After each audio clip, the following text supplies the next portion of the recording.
যোৱাকালি সংবাদ মাধ্যমত নামাজ বিৰতি উঠাই দিয়াক লৈ সংবাদ প্ৰচাৰ হৈছে আৰু তাতে আমি দৃষ্টিগোচৰ কৰিছো এটা কথা বিজেপিৰ সন্মানীয় বিধায়ক বা আন নেতাসকলে নামাজ বিৰতি উঠাই দিয়াক সৰ্বসন্মত সিদ্ধান্ত বুলি কৈছে। আপোনালোকৰ জ্ঞাতাৰ্থে জনাও বিধানসভাত এটা ৰুল কমিটি থাকে। ৰুল কমিটিৰ অধ্যক্ষ থাকে মাননীয় বিধানসভাৰ অধ্যক্ষ ডাঙৰীয়া আৰু তাতে 13 জন সদস্য থাকে।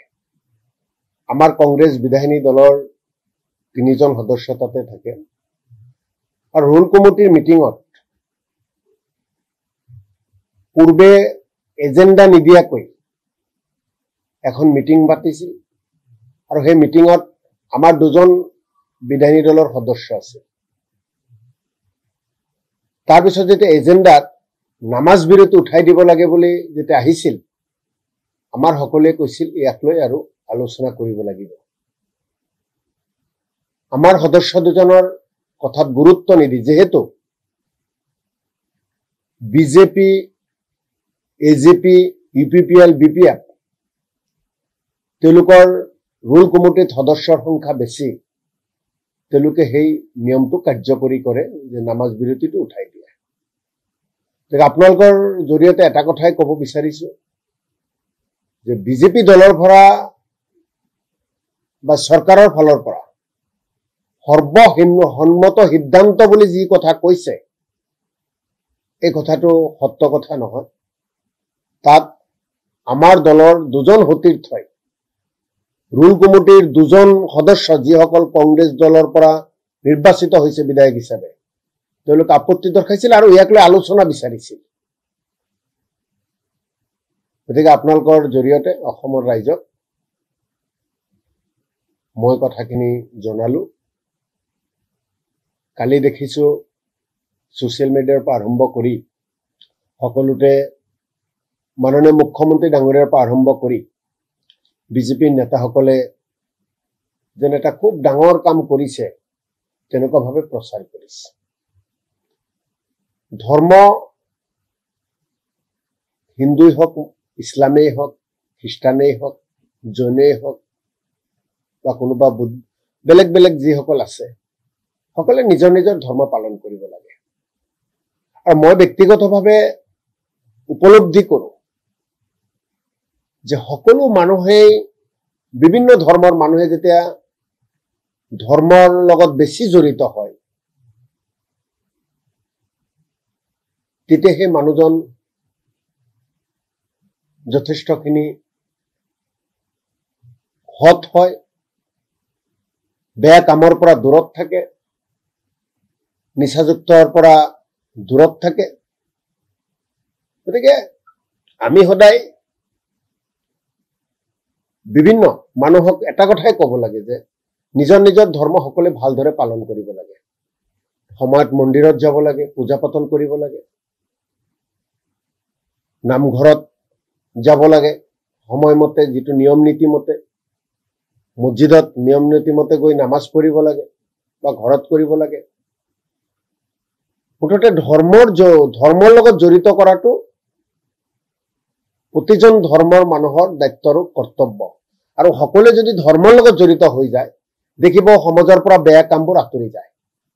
আপুনি কোনোবা মন্দিৰত পূজা কৰি অহাৰ পিছত নামঘৰত যাই সেৱা কৰাৰ পিছত মছজিদত নামাজ পঢ়াৰ পিছত সেই মানুহৰ মনবোৰ পবিত্ৰ হয় আৰু মানুহৰ মনবোৰ যেতিয়া পবিত্ৰ হয় মানুহে যেতিয়া মানুহৰ প্ৰতি শ্ৰদ্ধা ভক্তি বাঢ়ি যায় কাৰণ প্ৰতিটো ধৰ্মই শিকাইছে আনক শ্ৰদ্ধা কৰা, ডাঙৰক শ্ৰদ্ধা কৰা, সৰুক মৰম কৰা, সমাজৰ পৰা যিসমূহ অন্যায় দুৰ্নীতি অমংগল সকলো দূৰ কৰা, সেইবিলাক শিক্ষা লৈ সমাজখনক সুন্দৰ এখন সমাজ কৰে। আজি অসমত হত্যা ধৰ্ষণ এটাৰ পিছত এটা অপৰাধজনিত ঘটনা ঘটি আছে।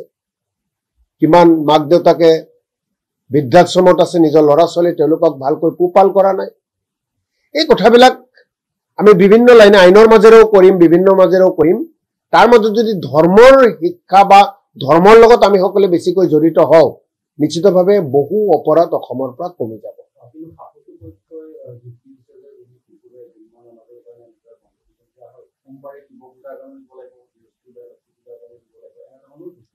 চাওক, মই আকৌ কৈছো যে মই কোনো আন ধৰ্মৰ লগত কেতিয়াও তুলনা নকৰোঁ।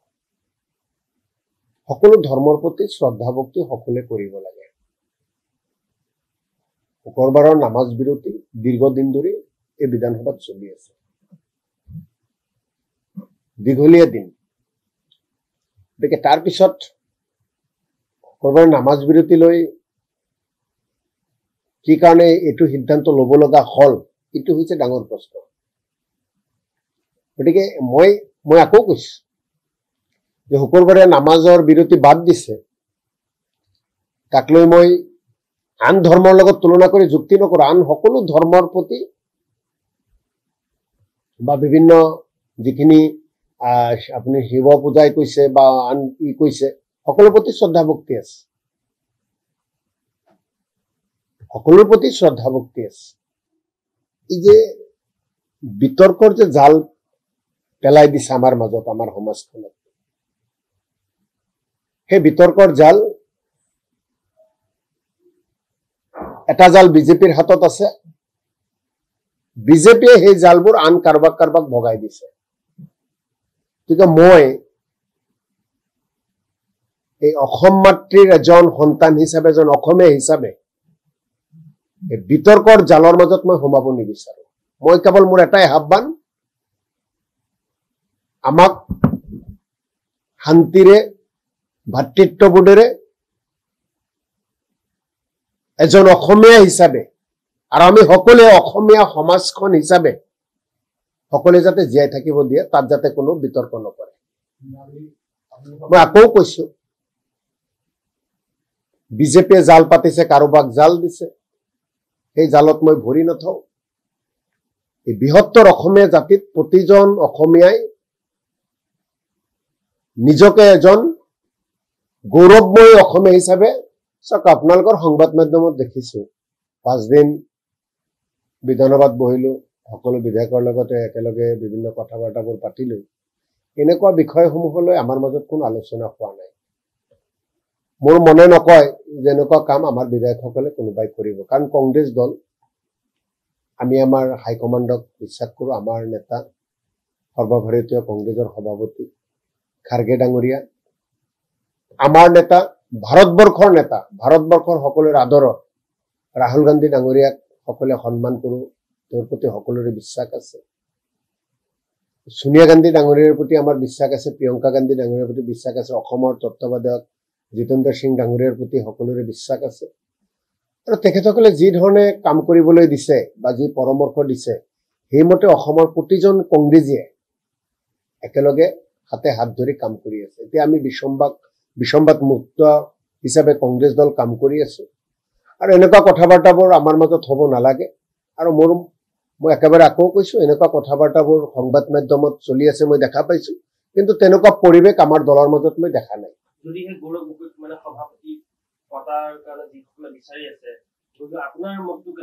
মই আকৌ কৈছো যে কংগ্ৰেছ দল, নিখিল ভাৰত কংগ্ৰেছ কমিটিয়ে যি সিদ্ধান্ত ল'ব, প্ৰতিটো সিদ্ধান্তই মই জাকিৰ হুছেইন শিকদাৰ এজন তৃণমূল পৰ্যায়ৰ কংগ্ৰেছ কৰ্মী হিচাপে, এজন নিষ্ঠাবান কংগ্ৰেছ কৰ্মী হিচাপে সেয়া মোৰ পাতি ল'ম। চাওক, আনে কি খাব, আনে কি কব, তাত মই একো কবলৈ নাযাওঁ। সমাজখনে কি কব, সমাজখনে কি কব, আৰু কি কৰি সমাজখনে কোন দিগত গতি কৰি আহি আজি কি পৰ্যায়ত আহি উপনীত হৈছে, আমি সেইবিলাক কথাৰ মাজতে লক্ষ্য কৰো। কোনোবাই ব্যক্তিগত লাভান্বিত হোৱাৰ কাৰণে, কোনোবাই সংবাদ মাধ্যমত চৰ্চিত ব্যক্তি হবলৈ, কোনোবাই নিজকে বিতৰ্কৰ মাজত ঠেলি দিয়াৰ কাৰণে যিবোৰ কথা বাৰ্তা কব, এই কথা বাৰ্তাৰ মাজত আমি নোসোমাওঁ। মই আকৌ কৈছো, অসমৰ প্ৰতিজন অসমীয়াই গৌৰৱময় অসমীয়া হৈ কাম কৰিব লাগে, যাতে বিশ্ব দৰবাৰত এই অসমীয়া জাতি জিলিকি থাকিব পাৰে। যিকোনো খবৰৰ বাবে যোগাযোগ কৰক 7090173330 অথবা 7099017990 নম্বৰত।